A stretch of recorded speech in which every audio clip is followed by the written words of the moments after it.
सोमवार के दिन आसनसोल के राम बंधु कम्यूनिटी हॉल गुरु नानक नगर के कम्यूनिटी हॉल विखे एक बैठक होंदी है। बैठक खालसा सेंट्रल गुरुद्वारा प्रबंधक कमेटी ਅਤੇ सेंट्रल गुरुद्वारा प्रबंधक कमेटी के हरपाल सिंह ਅਤੇ तजिंदर सिंह होना ने मिल के सदी है, जिस विच आसनसोल गुरुद्वारा प्रबंधक कमेटी भी शामिल होंदी है ਅਤੇ होर भी गुरुद्वारा प्रबंधक कमेटियां उस विच शामिल होंदियां ने।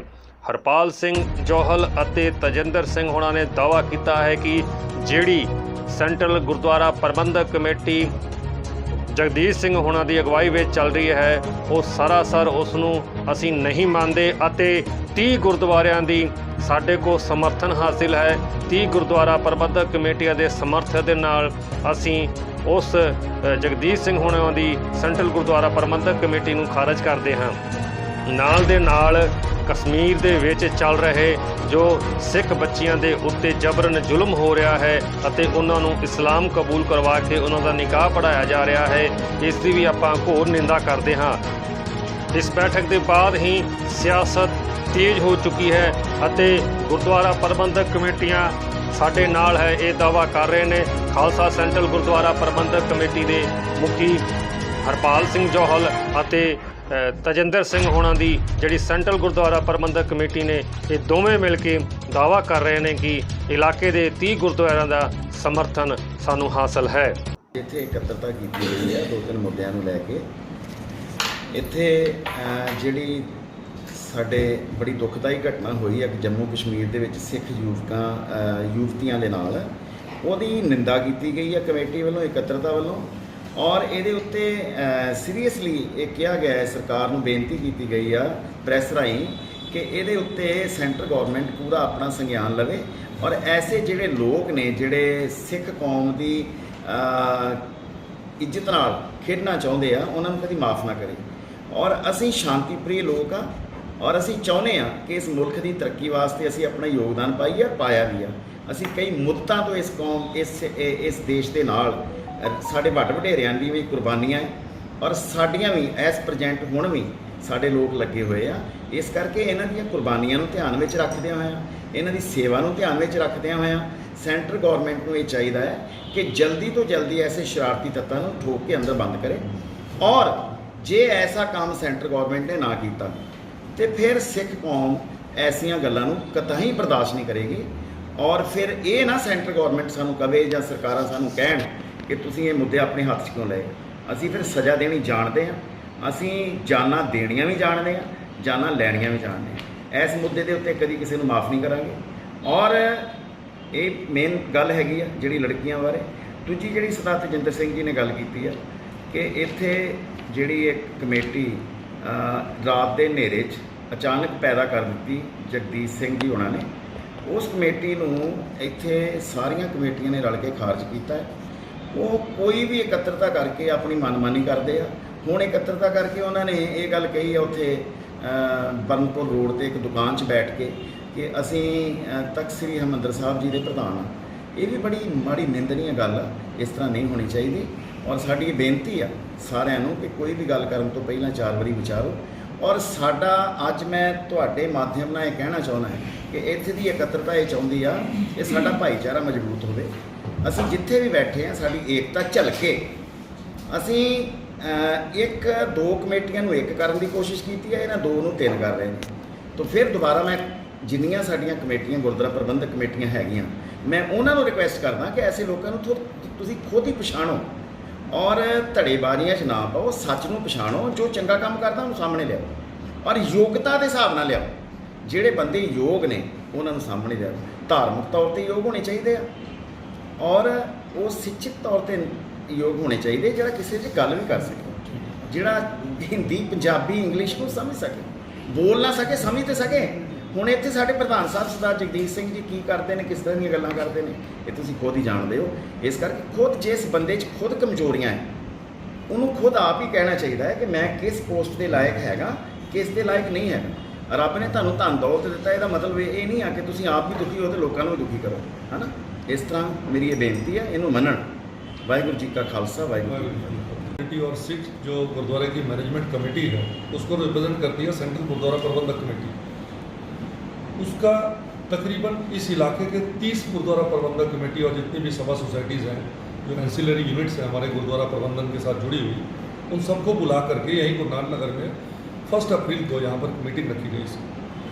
उस मीटिंग के अंदर सभी गुरुद्वारा प्रबंधक कमेटी के नुमाइंदे आए थे और 1-2 को छोड़ के नहीं आए थे।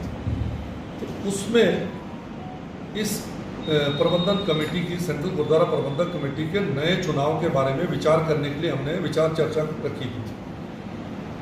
तो उसके पहले ही ये चिट्ठी को रिसीव करने के बाद और ये मीटिंग होने के पहले कुछ लोगों ने चोरी छिपे अपने आप को सेल्फ स्टाइल प्रेसिडेंट डिक्लेयर कर दिया, जिसमें सरदार जगदीश सिंह जी ने अपने आप को प्रेसिडेंट और सरदार बग्गा जी ने अपने आप को चेयरमैन और जो हमारे पहले के जनरल सेक्रेटरी जो हमारे इस कमेटी के चुने हुए थे, मतलब प्रेसिडेंट के द्वारा मनोनीत थे, सरदार तरसेम सिंह जी, इन्होंने अपने घर में बैठ के चोरी छुपे किसी भी कमेटी को बिना बताए अपने आप को डिक्लेयर कर दिया।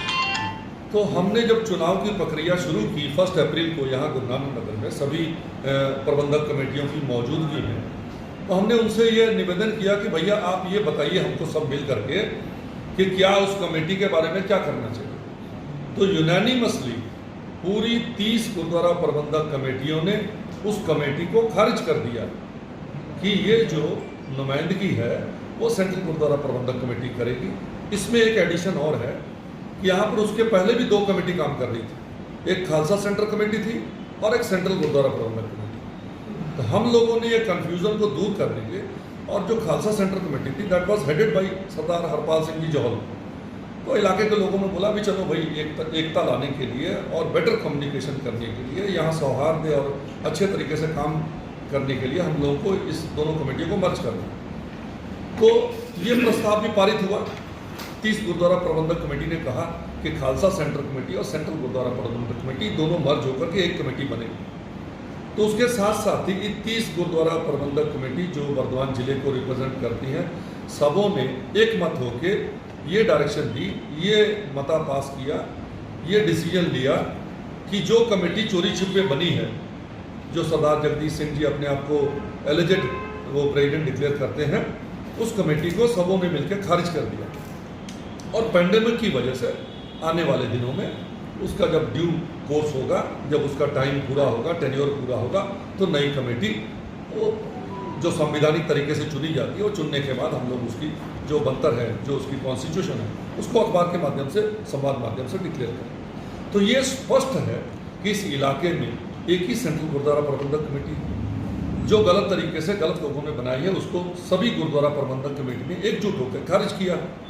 अब आने वाले दिन में 15 तारीख के बाद जब भी ये पेंडेमिक खत्म होगी, जो अभी जो पेंडेमिक में जो रेस्ट्रिक्शंस हैं ये जब उठ जाएंगे, जब सबको एकत्रता करने के लिए अलाउ करेगी सरकार, तो हम सब मिल करके एक साथ जिसको भी मनोनीत करेंगे या जिसको भी सिलेक्ट करेंगे या जिसको भी इलेक्ट करेंगे, उसके बारे में आपको संदेश दिया जाए।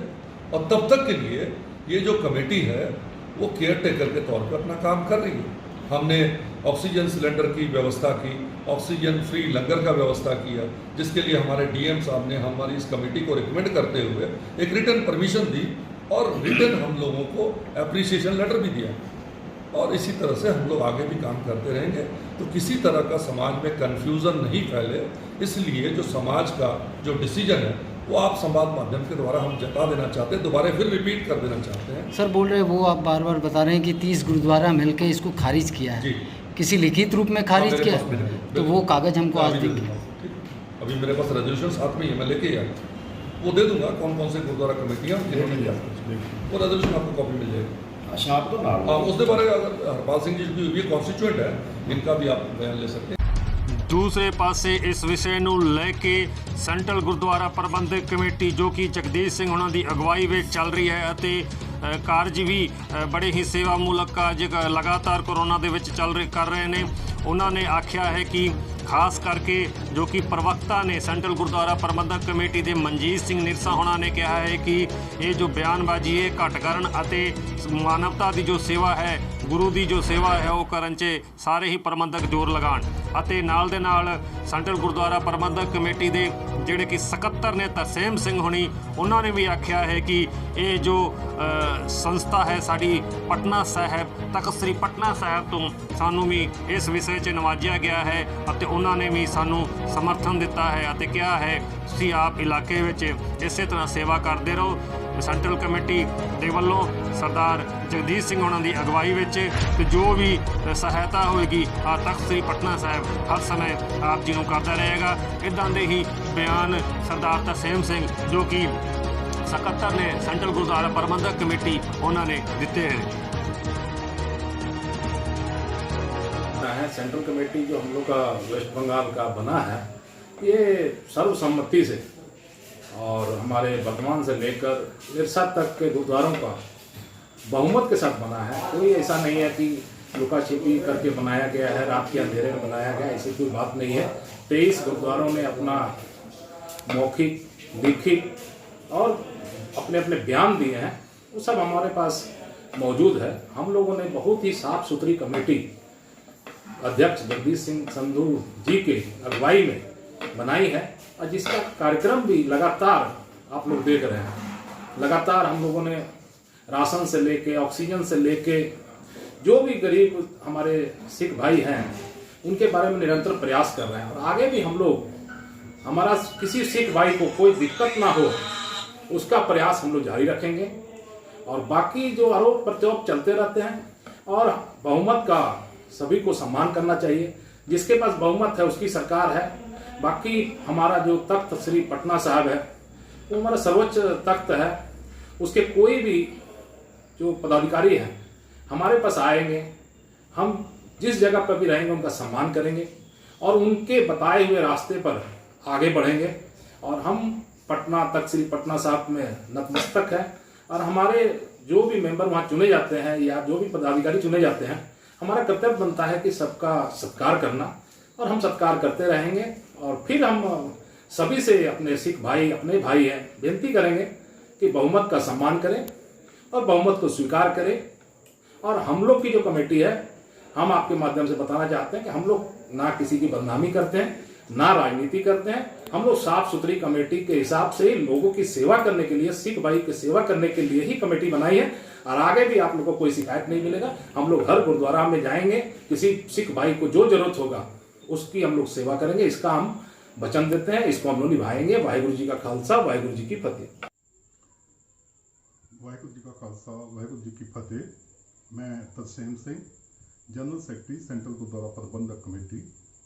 आप मीडिया के माध्यम ये बेनती करता हाँ कि सुनने विच आया है कि कुछ वीरां ने इस गल का उल्लेख किया है कि सानू 30 गुरुद्वारियां का समर्थन है और ये जो पहले कमेटी बनी है इस विच असी उन्हां नूं नहीं मानते ते सानू 30 गुरुद्वारियां का समर्थन है। मैं उन्हां पास आप चैनल के माध्यम ये अपील करना हाँ कि इस तो पहले जो कमेटी बनी सी उसका टर्म ओवर, जिस विच सरदार तजिंदर सिंह जी प्रधान सन, उन्होंने टर्न ओवर खत्म हो गया सी ते एज ए जनरल सैकटरी मैं उसनूं भंग किया सी, जिस मैं मीडिया विच भी सारी जगह रिपोर्टिंग भी की सी। ते उस तो बाद ये जो दूसरी कमेटी बनी सी इस विच उस वक्त 23 गुरुद्वारियां का समर्थन लै करके ये कमेटी बनी सी और 23 गुरुद्वारियां दे पैड ते लिखे हुए उन्होंने प्रबंधकों के प्रधानों के साइन साडे पास मौजूद हैं। इस दे नाल साडे उत्थों वीडियो भी जिस विच उन्होंने प्रधानों ने ये अपील की सी कि असी सरदार जगदीश सिंह नूं एज ए प्रधान सेंट्रल कमेटी मानते हाँ, वो भी साडे पास मौजूद है। तो मैं बेनती करता हाँ वीरां अगे कि जेकर उन्होंने 30 गुरुद्वारियां का समर्थन है तो वो 30 गुरुद्वारियां का पैड ते साइन किए हुए उन्होंने वीरां पासों, उन्होंने प्रबंधकों पासों मीडिया में शो कर ते नाल जेकर वो उन्होंने प्रधानों का उन्होंने समर्थन है तो उन्होंने नाल लैके बैठन की भी कृपा कर। इस तरह की गलत बयानी ये मीडिया विच ना दी जाए। और ये जिहड़ी कमेटी सरदार जगदीश सिंह जी के under which central Gurdwara Prabandhak committee है, इसकी इतला श्री पटना साहिब विखे भी दी गई सी। पटना साहिब की प्रबंधक कमेटी उन्होंने भी इस कमेटी नूं ਵਧਾਈ ਦਿੱਤੀ ਅਤੇ ਉਹਨਾਂ ਨੇ ਸਾਨੂੰ ਪੱਤਰ ਵੀ ਦਿੱਤਾ ਕਿ ਇਹ ਕਮੇਟੀ ਬਹੁਤ ਅੱਛਾ ਕੰਮ ਕਰ ਰਹੀ ਹੈ, ਔਰ ਉਹਨਾਂ ਨੇ ਸਾਨੂੰ ਸੱਦਾ ਪੱਤਰ ਵੀ ਦਿੱਤਾ ਕਿ ਤੁਸੀਂ ਪਟਨਾ ਸਾਹਿਬ ਵਿਖੇ ਆਓ, ਅਸੀਂ ਇਸ ਸਾਰੀ ਹੀ ਕਮੇਟੀ ਦਾ ਸਵਾਗਤ ਕਰਾਂਗੇ ਔਰ ਇਹ ਇਸ ਇਲਾਕੇ ਵਿੱਚ ਬਹੁਤ ਅੱਛਾ ਕੰਮ ਕਰ ਰਹੀ ਹੈ, ਅੱਗੇ ਵੀ ਇਹ ਕੰਮ ਕਰੇ। ਇਸ ਵਾਸਤੇ ਅਸੀਂ ਇਹਨਾਂ ਦੇ ਨਾਲ ਹਾਂ। ਜਦੋਂ ਵੀ ਕਿਸੇ ਵੀ ਕੰਮ ਵਿੱਚ ਕਿਸੇ ਵੀ ਕੰਮ ਸਮਾਜ ਦੀ ਸੇਵਾ ਕਰਦਿਆਂ ਹੋਇਆ ਸਾਡੀ ਸਹਿਯੋਗ ਦੀ ਲੋੜ ਹੋਵੇ ਤਾਂ ਪਟਨਾ ਸਾਹਿਬ ਦੀ ਕਮੇਟੀ ਨੇ ਕਿਹਾ ਹੈ ਕਿ ਅਸੀਂ ਉਹਨਾਂ ਨੂੰ ਭਰਪੂਰ ਸਹਿਯੋਗ ਕਰਾਂਗੇ। ਤੇ ਮੈਂ ਇੱਕ ਵਾਰ ਫਿਰ ਆਪ ਵੀਰਾਂ ਅੱਗੇ ਬੇਨਤੀ ਕਰਾਂਗਾ ਕਿ ਮੀਡੀਆ ਵਿੱਚ ਗਲਤ ਬਿਆਨੀ ਨਾ ਕੀਤੀ ਜਾਵੇ ਔਰ ਜੋ ਸਮਰਥਨ ਸਰਦਾਰ ਜਗਦੀਸ਼ ਸਿੰਘ ਜੀ ਨੂੰ ਇਸ ਤੋਂ ਪਹਿਲੇ ਮਿਲਿਆ ਹੈ ਔਰ ਉਸ ਦੀਆਂ ਸਾਰੀਆਂ ਹੀ ਕਾਪੀਆਂ ਸਾਡੇ ਪਾਸ ਮੌਜੂਦ ਹਨ। ਇੰਨੀ ਹੀ ਬੇਨਤੀ ਪ੍ਰਵਾਨ ਕਰਦਿਆਂ ਹੋਇਆਂ ਮੈਂ ਆਪਣੇ ਵਿਚਾਰ ਨੂੰ ਸੀਮਿਤ ਕਰਦਾ ਹਾਂ। ਵਾਹਿਗੁਰੂ ਜੀ ਕਾ ਖਾਲਸਾ, ਵਾਹਿਗੁਰੂ ਜੀ ਕੀ ਫਤਿਹ। ਦੋਵੇਂ ਸੈਂਟਰਲ ਗੁਰਦੁਆਰਾ ਪ੍ਰਬੰਧਕ ਕਮੇਟੀ ਦੀ ਧੜੇਬਾਜ਼ੀ ਦੇ ਵਿੱਚ ਇਹ ਹੁਣ ਸਥਿਤੀ ਪੈਦਾ ਹੋ ਰਹੀ ਹੈ ਸੰਗਤਾਂ ਦੇ ਵਿੱਚ ਕਿ ਸੰਗਤਾਂ ਵੀ ਸੋਚ ਰਹੀਆਂ ਨੇ ਕਿ ਕਿਹੜੀ ਸੈਂਟਰਲ ਗੁਰਦੁਆਰਾ ਪ੍ਰਬੰਧਕ ਕਮੇਟੀ ਸਹੀ ਨੇ ਔਰ ਕਿਹੜੀ ਗਲਤ। ਦੂਸਰੇ ਪਾਸੇ ਖਾਲਸਾ ਸੈਂਟਰਲ ਗੁਰਦੁਆਰਾ ਪ੍ਰਬੰਧਕ ਕਮੇਟੀ ਫਿਰ ਇੱਕ ਵਾਰ ਸਾਹਮਣੇ ਆਈ ਹੈ ਅਤੇ ਉਹ ਵੀ ਕਹਿ ਰਹੀ ਹੈ ਕਿ ਅਸੀਂ ਸਾਰੇ ਇੱਕ ਹੋ ਜਾਈਏ ਤੇ ਤਾਂ ਕਿ ਜੋ ਕਿ ਗੁਰਦੁਆਰਾ ਪ੍ਰਬੰਧਕ ਕਮੇਟੀ ਦੇ ਕਾਰਜ ਸੁਚਾਰੂ ਕਰ ਸਕੀਏ। ਅਤੇ ਹੁਣ ਦੇਖਣਾ ਇਹ ਹੈ ਕਿ ਸੈਂਟਰਲ ਗੁਰਦੁਆਰਾ ਪ੍ਰਬੰਧਕ ਕਮੇਟੀ ਦੇ ਜੋ ਜੇ ਕਿ ਮੁਖੀ ਨੇ ਉਹ ਸਾਰੇ ਆਪਸ 'ਚ ਮਿਲ ਕੇ ਰਹਿੰਦੇ ਨੇ ਜਾਂ ਨਹੀਂ, ਇਹ ਤੇ ਆਉਣ ਵਾਲਾ ਸਮੇਂ ਹੀ ਬਤਾਏਗਾ। ਆਸਨਸੋਲ, ਪੱਛਮੀ ਬੰਗਾਲ ਤੋਂ ਮੋਹਨ ਸਿੰਘ, ਪੰਜਾਬੀ ਪੋਸਟ।